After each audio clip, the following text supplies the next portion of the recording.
They saw a simple woman with basic gear and made their jokes. Try knitting instead, they laughed. But when the timer started, this Navy veteran showed them what real precision looks like: 10 targets, 10 shots, 10 seconds.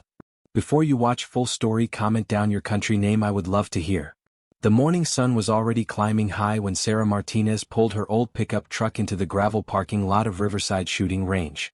She parked at the far end, away from the fancy lifted trucks with their gun stickers and military flags hanging from the tailgates. She didn't need attention. She never had.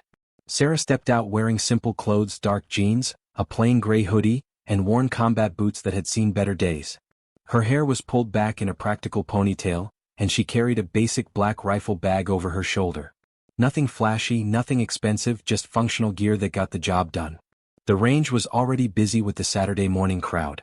Men clustered around folding tables covered with high-end equipment, comparing their custom rifles and bragging about their latest modifications. They were all here for the same thing, the famous 10 and 10 challenge. 10 steel targets at various distances, 10 shots, 10 seconds. It was the kind of test that separated the real shooters from the weekend warriors.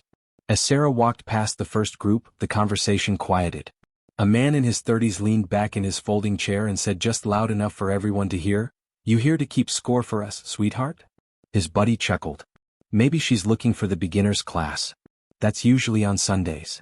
A third man added with a smirk, "Don't worry, honey. You can watch us shoot and learn something." Sarah didn't respond. She'd heard it all before, in military briefings, on deployment, even from her own commanding officers when she was starting out. The comments never stopped her then, and they wouldn't stop her now. At the check-in table, the range officer looked up from his clipboard with surprise. "You here for the 10 and 10 challenge?" "Yes, sir," Sarah replied simply. He scanned her basic gear with obvious doubt. "You know what this involves, right? It's not a beginner course. Most people don't even finish." Sarah set her bag down and unzipped it, revealing a well-maintained but simple rifle. "I understand. Lane assignment." The man hesitated. "Look, lady, I'm not trying to be difficult, but this challenge has a 90% failure rate. Maybe you want to start with something easier?" "Lane assignment?" Sarah repeated calmly. With a shrug, he checked her name off the list. "Lane 12. Good luck." Lane 12 was at the end of the firing line, which suited Sarah perfectly. She set up her equipment with quiet efficiency while the men around her assembled elaborate shooting rests, high-powered scopes, and backup magazines arranged in perfect order. The shooter in lane 11 had a rifle that cost more than most people's cars. He wore custom shooting gloves with his initials embroidered on them and had a small camera mounted on his cap to record his performance. "Nice setup," he said, glancing at Sarah's simple gear. "You bring that for practice, or is that your actual entry?" Sarah checked her rifle's action with practiced hands. "It's not fancy, but it works." The man laughed. "Hope you brought a backup plan. Maybe try knitting next time, might be more your speed." The group around him erupted in laughter. Someone else added, "Yeah, at least with knitting needles you can't miss the yarn." Sarah didn't flinch. She'd learned long ago that words were just noise. Results were what mattered. The first shooter stepped up to lane 1. The buzzer sounded, and he immediately started firing rapidly. His first 3 shots hit their targets, but then panic set in. He rushed his 4th shot and missed. By the time the 10-second buzzer ended, he'd only hit 5 targets out of 10. "Not bad for a warm-up," he called out, trying to save face. The next shooter did slightly better, 6 hits. Then 5. Then 4. One by one, the confident men who had been bragging earlier stepped up and failed to complete the challenge. Some blamed their equipment. Others blamed the wind. None of them blamed their own skills. All the while, Sarah stood quietly at lane 12, watching and learning. She studied the wind flags, noticed how the light was hitting the targets, and timed the rhythm of each shooter's breathing. She wasn't just waiting for her turn, she was preparing. As more shooters failed, the attention turned back to Sarah. The man with the expensive rifle walked over after his disappointing performance of hitting only 4 targets. "Still think you can do better?" he asked, his earlier confidence replaced by defensive arrogance. "We'll see," Sarah replied simply. Another man joined the conversation. "Look, nobody's trying to be mean here, but this isn't a game. These targets are set at distances that require real skill and experience." Sarah nodded. "I understand. Do you have military experience?" someone asked. "Some," Sarah answered without elaborating. The man with the camera laughed. "Some? Lady, I was in the National Guard for 6 years. This challenge requires more than some experience. Like I said, another voice chimed in, maybe stick to knitting.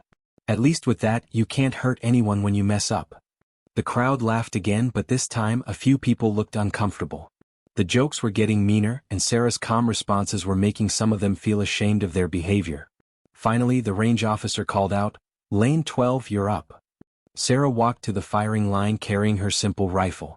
No fancy equipment, no custom modifications, just a basic but well-maintained weapon that had seen real use. She didn't wear shooting gloves or special glasses. She didn't adjust complicated dials or check digital readouts. Instead, she did something that made the experienced shooters in the crowd take notice. She checked the wind by watching a small piece of tape tied to her rifle sling. Old school. Military style. "You're going with iron sights?" asked the shooter next to her, incredulous. "On this course." Sarah nodded. "Scope, slow me down." The man shook his head like she was crazy. Maybe she was. Sarah positioned herself at the firing line with the kind of stance that only comes from years of real-world experience. Not the rigid posture taught in weekend classes, but the fluid, natural position of someone who had fired weapons under pressure when lives depended on accuracy. She loaded exactly 10 rounds into her magazine and chambered one. No extras, no backup plan. Just confidence in her ability and trust in her equipment. The range fell quiet. Even the men who had been mocking her stopped talking. Something about her posture, her breathing, her complete calm had changed the atmosphere. This wasn't going to be another failure they could laugh about. "Shooter ready?" called the range officer. Sarah gave a single nod. The buzzer sounded, and Sarah's transformation was instant. The quiet woman who had endured mockery all morning became a precision instrument. Her rifle snapped to her shoulder as if it belonged there. Crack. First target down. Center hit. Her bolt cycled smoothly, no wasted motion. Crack. Second target. Dead center. The crowd was already murmuring. This wasn't the frantic shooting they'd been watching all morning. This was controlled, methodical, perfect. Crack. Third target down. Crack. Fourth target down. Crack.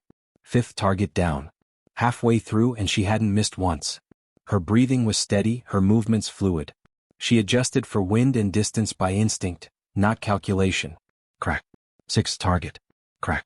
Seventh target. Crack. Eighth target.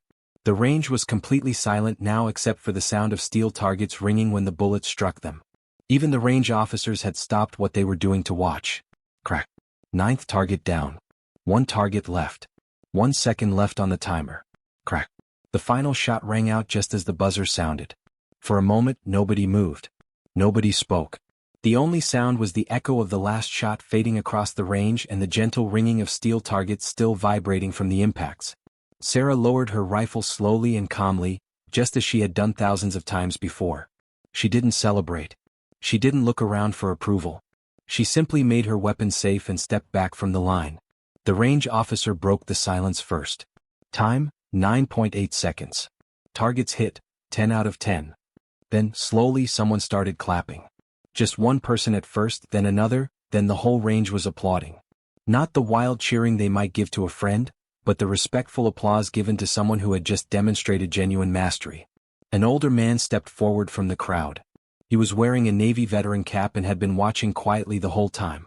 "Ma'am," he said respectfully, "might I ask where you served?" Sarah was packing her rifle with the same care she'd shown all morning. "Afghanistan. 3 tours." "What unit?" "Special Operations. Instructor at the Navy's Advanced Marksmanship Program." The man nodded slowly. "I thought so. I've seen that kind of shooting before, but only from the best of the best." The crowd was listening now, really listening for the first time all day. "My name is Chief Petty Officer Sarah Martinez, retired," she said simply. "I spent 8 years teaching Navy SEALs how to shoot under pressure." The silence that followed was different from before. This wasn't awe, it was shame. The man who had made the knitting joke stood with his arms crossed, his face red with embarrassment. The expensive rifle owner suddenly found his equipment very interesting to look at. "Ma'am," said the young range officer, "I owe you an apology." "We all do." Sarah shouldered her rifle bag. "No apology needed. You couldn't have known." "But we should have shown respect regardless," said another voice from the crowd. Sarah paused at that. Respect isn't something you show based on someone's background. It's something you show because they're human beings. Today you learned something about assumptions. Make sure you remember it. As Sarah walked toward her truck, the crowd parted respectfully. A few people tried to start conversations asking about her service or her training techniques, but she kept her responses brief and polite. At her truck, she paused to look back at the range. Most of the men were still standing around, talking in hushed voices about what they'd just witnessed. A few were packing up their equipment, their earlier bravado completely deflated. The range owner jogged over as she was loading her gear. "Ma'am, I hope you'll come back. Maybe you could give some instruction classes? I think a lot of people here could learn from you." Sarah smiled for the first time that day. "Maybe. But first, you might want to work on creating an environment where people aren't judged before they've had a chance to prove themselves." The owner nodded. "You're absolutely right. That change is starting today." Sarah drove home in her old pickup truck, satisfied not with proving the doubters wrong, but with the possibility that maybe she'd change some minds about making assumptions. The challenge had never been about the targets or the timer, it had been about respect, dignity, and giving people a fair chance.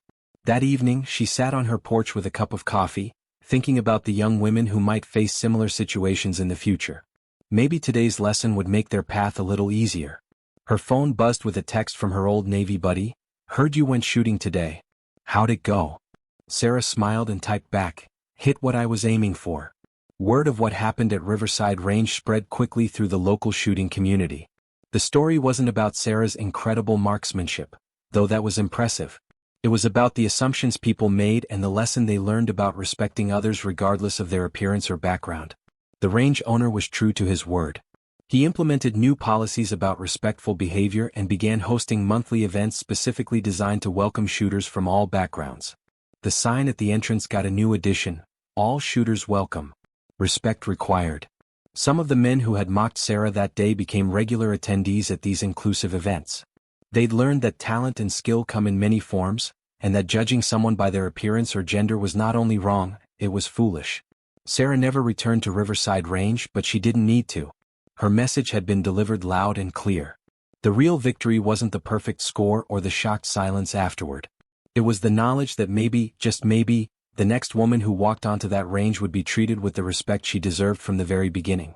Because sometimes the most powerful statement isn't made with words, it's made with 10 perfect shots in under 10 seconds, delivered by someone who never should have had to prove herself in the first place.